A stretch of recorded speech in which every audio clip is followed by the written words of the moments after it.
Ces jours-ci, en pleine vacances scolaires, nombre de lycéens se rendent certainement sur la plateforme Parcoursup. Depuis janvier et jusqu'au 12 mars, les élèves doivent formuler leurs vœux pour leurs études supérieures. Alors les écoles de commerce auront-elles toujours autant la cote ? C'est la question que se pose l'Express cette semaine. L'âge d'or des écoles de management est terminé. Assène Emmanuel Mettet, le directeur général de l'EDEC. Périphrase prudente pour signifier que le secteur va être drôlement secoué.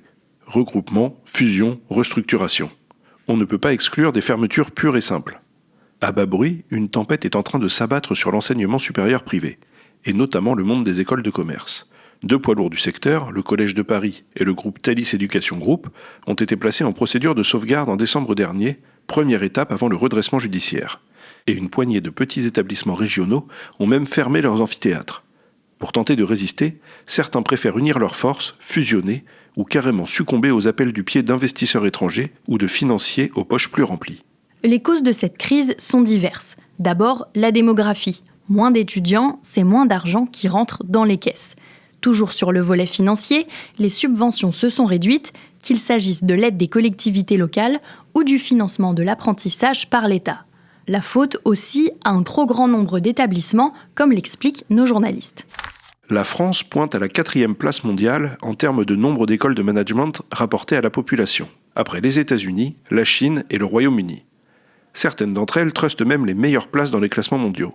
Un monde très hétérogène, où le meilleur de l'excellence académique côtoie le pire des officines. D'un côté, des grandes institutions, des stars comme HEC ou ESSEC, autorisées par le ministère de l'Enseignement supérieur à délivrer des diplômes de grade licence, master ou doctorat. De l'autre, des écoles qui accueillent aussi des bacheliers et proposent des formations de niveau Bac+3 ou Bac+5, les fameux titres NRCP, délivrés par France Compétences et le ministère du Travail. 3 ou 5 années d'études professionnalisantes pour les étudiants, mais aucun diplôme à la sortie.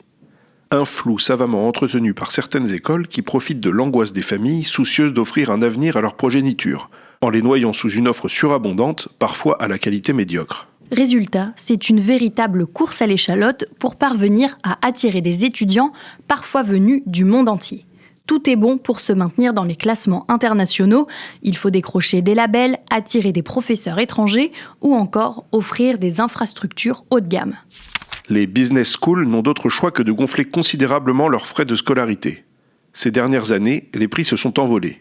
En 2025, HEC a franchi la barre des 70 000 € pour l'ensemble de son programme Grande École. Les sommes à débourser pour l'ESSEC, l'ESCP, l'EDEC ou l'EM Lyon tournent, elles, autour de 60 000 €. Or, les écoles de milieu et de bas tableau ont tendance à s'aligner sur les premières de la classe. Un coût qui peut avoir un effet dissuasif. L'âge d'or des écoles de commerce est donc terminé, mais la crise n'est pas récente. Dès les années 90, le secteur tente de repenser son modèle. Je suis Charlotte Baris et je vous propose de revenir sur ce qu'en disait l'Express il y a quelques années. HEC, ESCP, ESSEC, EDEC, des noms bien connus aujourd'hui des étudiants comme des entreprises. Et déjà, à la fin des années 80, ces établissements se trouvent dans le haut du classement des écoles de gestion, comme elles préfèrent qu'on les appelle. Mais il n'y a pas qu'elles. En dehors des 3 grandes intouchables, la compétition s'est même révélée parfois serrée. Alors parents, élèves, pas de panique. La plupart des écoles en milieu de tableau ont bonne presse auprès des recruteurs. Au-delà des classifications, les entreprises décernent un satisfecit global aux écoles de gestion. A priori, elles leur font confiance. Les 3 parisiennes, HEC, ESSEC, ESCP, garantissent un niveau de connaissance générale plus élevé. Mais derrière elles, on trouve une quantité d'établissements de bon niveau, d'où sortent d'excellents éléments. Être diplômé d'une super grande école n'est même pas toujours la panacée. En mars 1989, les écoles de commerce ont la cote dans toutes les entreprises françaises, des multinationales aux PME. Dans un grand dossier qui leur est consacré, l'Express détaille donc le salaire à la sortie, les profils qui intéressent les recruteurs et les méthodes d'enseignement. Et on comprend surtout à quel point ces écoles commencent à dominer le marché du travail. En marketing comme en finance, en informatique comme en comptabilité, en droit, en économie, en technique de la vente ou de communication, en management des ressources humaines, toutes les écoles de gestion se veulent à la pointe du progrès. Pour corriger leur mauvaise image, les entreprises multiplient les contacts avec les écoles. Cette attitude n'est d'ailleurs pas l'apanage des mal-aimés. Forums, parrainage, sponsoring, stages plus ou moins longs, De nombreuses entreprises profitent de la moindre occasion pour séduire les élèves, toute école confondue. Une cour assidue qui n'installe pas pour autant les écoles dans une confortable autosatisfaction. Bien au contraire. Des moins connues aux plus connues, elles sont toutes saisies d'une étonnante frénésie d'amélioration. Car si les entreprises interrogées ne tarissent pas d'éloges sur les écoles de commerce à la française, elles ne manquent pas d'ajouter quelques critiques. Certaines s'inquiètent des filières privilégiées par les étudiants. Beaucoup de marketing et de finance, pas assez de vente. D'autres s'interrogent à l'époque sur leur capacité d'évolution. On a fait un lac artificiel, des collines sur le terrain trop plat, planté des arbres déjà grands, construit 2 piscines et un solarium. Alors qu'ils jouaient au foot entre 4 murs, les futurs polytechniciens auront 2 stades, 6 cours de tennis et des salles de sport. On vient déjà visiter les laboratoires et le cloître conçu tout exprès pour que les mathématiciens réfléchissent à l'aise. Plus qu'avant encore, les grandes écoles seront ici des mondes clos, protégés des tourmentes universitaires. Passées en 20 ans d'un stade quasi artisanal à une qualification nationale, les écoles de commerce veulent devenir meilleures encore. Pendant des années, classement oblige, elles se sont livrées une guéguerre franco-française. Cette bagarre, qui a eu du bon, leur a permis d'atteindre un certain niveau d'excellence. Seulement voilà, quel que soit ce niveau, il est encore peu connu en Europe et surtout dans le monde. C'est à qui aura des accords avec des universités ou des écoles étrangères, des cursus internationaux, intégrés ou pas aux études, voire des doubles diplômes, ou encore, comme l'ISG, une antenne à New York et à Tokyo.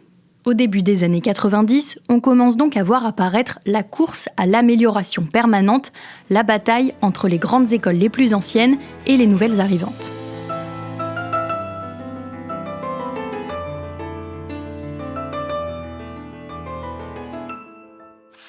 Qui l'aurait cru il y a encore 2 ans ? Les écoles de commerce, l'une des dernières garanties anti-crise, sont à leur tour gagnées par la morosité et le doute. Cet article de l'Express ne date pas du début des années 2020, mais de 1994. Nous sommes seulement 5 ans après le grand dossier qui louait leur force et leur dynamisme, mais alors que s'est-il passé en seulement quelques années ?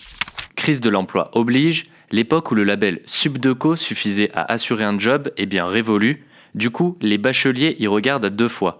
La scolarité dans ces écoles est un véritable investissement dont on attend un retour. Pas de problème pour les cracks assurés d'intégrer l'une des grandes.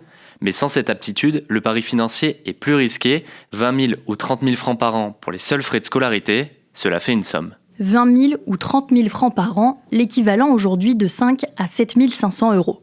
Résultat, le nombre de candidatures au concours d'entrée est en baisse. Nos grandes écoles de commerce, HEC, l'ESSEC, Subdeco sont une fierté française, souvent très bien classées dans les palmarès internationaux. Mais y a-t-il un revers de la médaille ? Elles sont épinglées par la Cour des comptes dans un rapport récent. Frais d'inscription trop élevés, mixité sociale insuffisante, les grandes écoles dans le collimateur. Discrimination par l'argent, dénonce la Cour des comptes. Il y a dans ces écoles 2 fois moins d'enfants d'ouvriers qu'à l'université.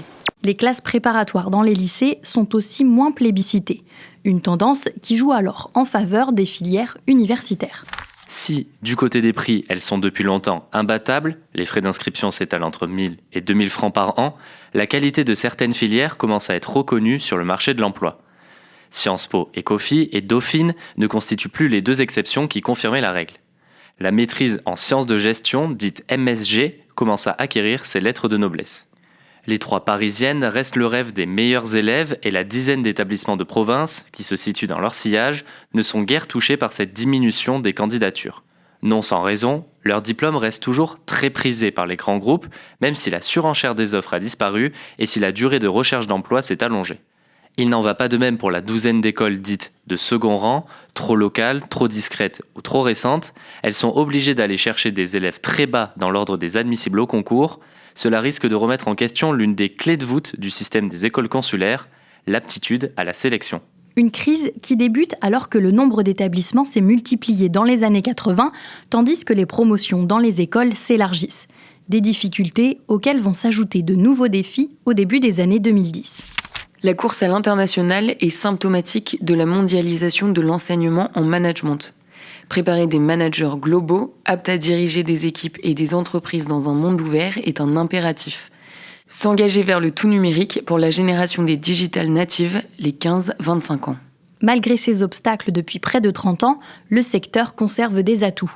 Long séjour à l'étranger, réseau d'anciens, nombreuses activités en interne, les écoles de commerce n'ont donc pas fini de se transformer. Tous les derniers articles de l'Express sur la crise des écoles de commerce en France sont donc à lire dans notre grand dossier, disponible en kiosque et sur le site l'express.fr. Vous pourrez aussi retrouver dans ce numéro une enquête sur Charles Kushner, l'ambassadeur des États-Unis à Paris, ainsi qu'une analyse sur le positionnement plus ou moins européen des candidats du bloc central. Merci à Anne Marion, notre documentaliste, pour ses recherches. Cet épisode a été réalisé par Jules Cros et je vous retrouve la semaine prochaine pour plonger à nouveau dans les archives de l'Express.